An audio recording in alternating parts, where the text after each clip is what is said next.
محترمہ حبہ، جب ہم اپنے پیارے اللہ کی بارگاہ میں 5 وقت حاضر ہوتے ہیں تو ہمیں کم از کم یہ تو جان لینا چاہیے نا کہ ہمارا اللہ کس چیز کو پسند کرتا ہے، کیسا لباس پسند کرتا ہے۔ مسند احمد کی ایک روایت ہے، ایک شخص عرض کرتا ہے یا رسول اللہ صلی اللہ علیہ وآلہ وسلم، مجھے یہ اچھا لگتا ہے کہ میں کپڑے دھلے ہوئے پہنوں، میرے سر میں تیل لگا ہوا ہو اور میرے جوتے نئے ہوں، اور اسی طرح کئی چیزوں کا ذکر کیا۔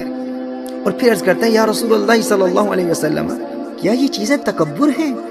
نبی کریم صلی اللہ علیہ وآلہ وسلم نے ارشاد فرمایا نہیں، یہ تو جمال ہے، یہ تو حسن و خوبصورتی ہے، اور بے شک اللہ جل وعلا جمیل ہے اور جمال سے محبت کرتا ہے۔ ہمارا اللہ پیارا ہے، ہمارا اللہ حسین و جمیل ہے اور جمال سے محبت کرتا ہے۔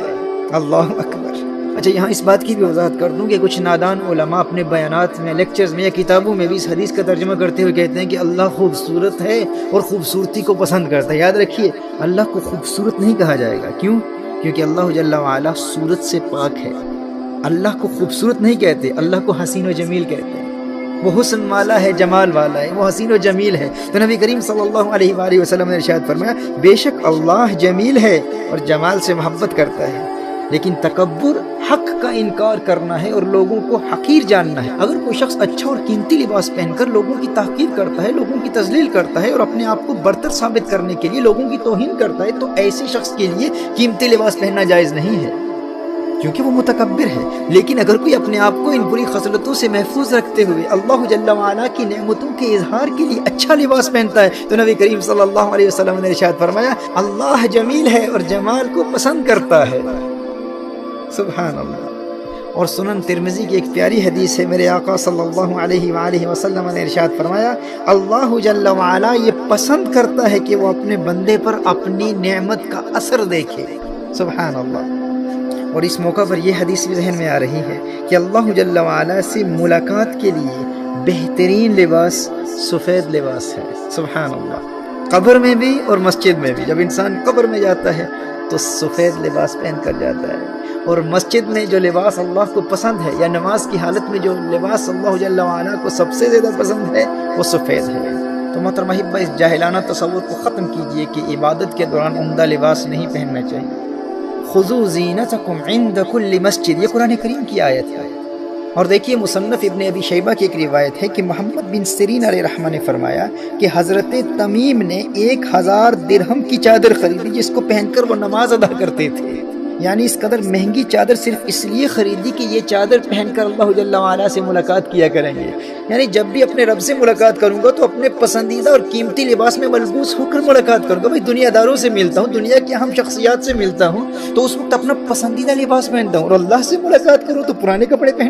جب ہر روز 5 وقت کی نماز ادا کرنے کا وقت آتا ہے، اپنے رب سے راز و نیاز کی باتیں کرنے کا وقت آتا ہے، اور میں جانتا ہوں میرا رب مجھے دیکھ رہا ہے اور مجھے سن رہا ہے، مجھے نظر نہیں آتا لیکن وہ تو مجھے دیکھ رہا ہے نا، تو کیوں نہ میں اپنا عمدہ لباس پہن کر اپنے رب کی بارگاہ میں حاضر ہو جاؤں۔ اور غور طلب امر یہ ہے کہ اچھا لباس آپ کی نفسیات اور آپ کے رویوں پر بھی مثبت اثرات مرتب کرتا ہے۔ دیکھیے، آپ کیجول قسم کے لباس میں ملبوس ہو کر، ٹریک سوٹ پہن کر اگر آپ کہیں بیٹھے ہوئے ہیں یا سڑک پر جا رہے ہیں تو آپ ریلیکسڈ ماحول میں بے پرواہ ہو کر چلیں گے۔ لیکن اگر آپ کوئی عمدہ لباس پہن کر چل رہے ہیں تو آپ کے بیٹھنے کا انداز بدل جائے گا، آپ کی چال بدل جائے گی، آپ کے چلنے کا طریقہ بدل جائے گا، آپ کی باڈی لینگویج بدل جائے گی۔ آپ محسوس کریں گے کہ اس قیمتی اور مہذب لباس کا تقاضا یہ ہے کہ آپ کا بیہیویئر بھی انتہائی خوبصورت اور مہذب ہونا چاہیے، اور وہ مہذب لباس آپ کے رویوں میں بھی سنجیدگی پیدا کرے گا۔ اور اس حالت میں جب آپ نماز میں کھڑے ہوں گے تو آپ محسوس کریں گے کہ آپ کی خارجی کیفیت آپ کی باطنی کیفیات پر بھی اثر انداز ہو رہی ہے۔ خارجی کیفیت آپ کے باطن میں بھی انہماک قلب اور سنجیدگی کے اثرات مرتب کر رہی ہے۔ یہ ایک نیچرل چیز ہے، یہ ایک نیچرل فینومینا ہے۔ آپ کا اچھا لباس آپ کے رویوں پر بھی مثبت اثرات مرتب کرتا ہے، آپ کا بیہیویئر بدل جاتا ہے، آپ کی باڈی لینگویج بدل جاتی ہے۔ لیکن جیسے میں نے پہلے کہا تھا کہ یہ اسی کے لیے ہے جسے اس بات کا یقین ہو کہ میرا رب موجود بھی ہے اور مجھے دیکھ بھی رہا ہے، مجھے سن بھی رہا ہے۔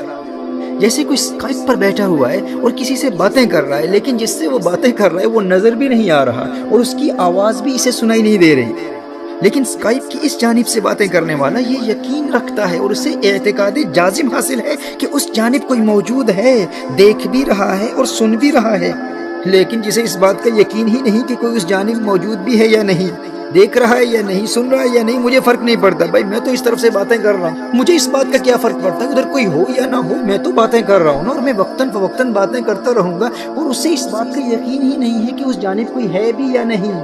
تو بتائیے ایسے شخص کی باتوں کی کیا مقصدیت اور معنویت باقی رہتی ہے؟